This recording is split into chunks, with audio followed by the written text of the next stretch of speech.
Well, this isn't a typical type of video that I'd put on this channel, and it's my first direct message to subscribers. First off, thank you everyone who subscribed and those who've commented constructively on the films. Even those who've been less than constructive have sometimes been useful.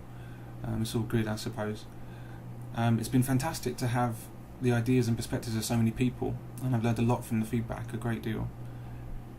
One thing I've learned, and then some, is the difference between knowing what I'm talking about and explaining to others what I'm talking about. I know I've made lots of mistakes in presentation, which I aim to correct in future work.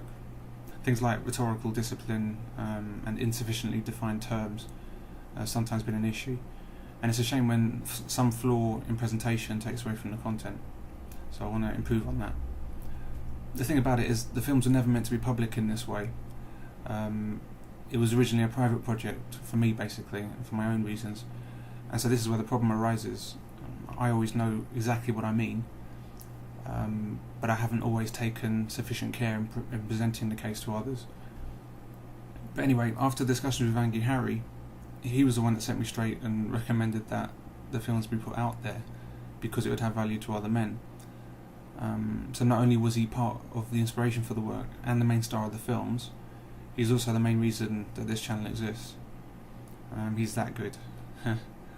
As well as Angry Harry, there are also a few other people who helped a great deal in publicising this channel and the documentary, particularly when I was new to YouTube back in early 2010. And two people who stand out in particular are Paul Elam and Bernard Chapin. Now in England, of course, we pronounce that Bernard Chapin, but I doubt he'd go for that somehow, and I'm not out to offend him, so we'll go with Bernard.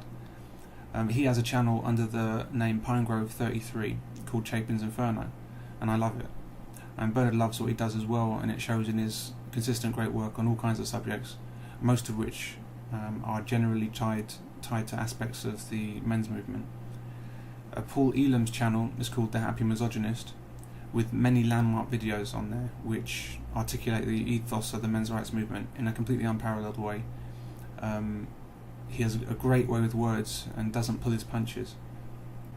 Paul also founded and runs the top men's rights movement site on the net called A Voice for Men, and he started a radio show along with some other guys, which is also called A Voice for Men, and that's on Blog Talk Radio.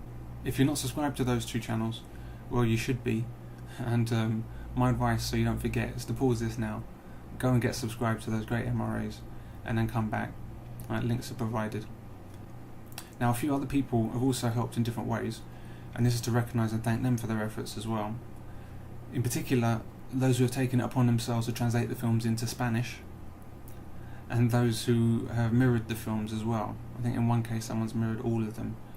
It's a lot of work to do that, and it shows how great many of the men in the men's movement are when they do this kind of thing off their own backs. Hats off to you. There's one more film from the original project on the subject of health to be uploaded, and that will be done in the next few days or next week or so. It's been a long road to get them ready for YouTube. The sheer amount of time to re-edit from the original has meant it's been almost 2 years to get it all done. I mean, the whole project itself has taken insane amounts of time, a phenomenal amount of time. And to be fair, that's primarily down to the way I do things, the way I go about things, and what I was trying to achieve standards-wise has meant that it needed a lot of input and a lot of effort and time. So anyway, I'm planning a new set of films now, and the basis of that is, of course, a new set of interviews. And some of those interviews will be the same people as before, and some new people as well. So Erin Pitsey and Angry Harry will be back, and I've also booked Steve Moxon, who wrote a book called The Woman Racket, which I highly recommend. It's a great book, and I can't wait for that interview. I'm after a few more people as well, and we'll see if they respond to the requests. I mean, it's not an easy business getting people to give up their time in this way, so we'll see how that goes. Right, in the meantime, I'll continue with some short bite-sized clips on certain topics, and maybe a couple of new films, also of short duration.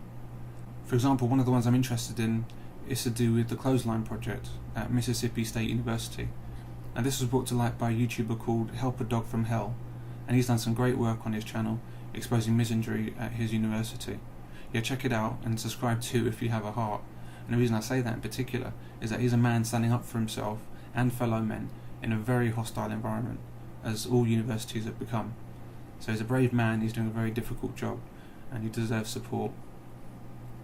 the reason I'm so interested in that particular project is because of what it highlights about not only the mentality of feminists, but also the mentality of women in general, and why feminism has such traction in our institutions, why it has so much support. The Clothesline project is very illustrative of the hateful foundation of feminism, and if time allows, I'll be doing something on that, but there's so much to do in other areas as well, so we'll just have to see how it fits in. So there's a lot more to come in due course. I'll be cracking on with things, and I hope you're patient. I'll try and keep some of the uploads coming while I'm working on longer term projects. Okay, thanks again for your support.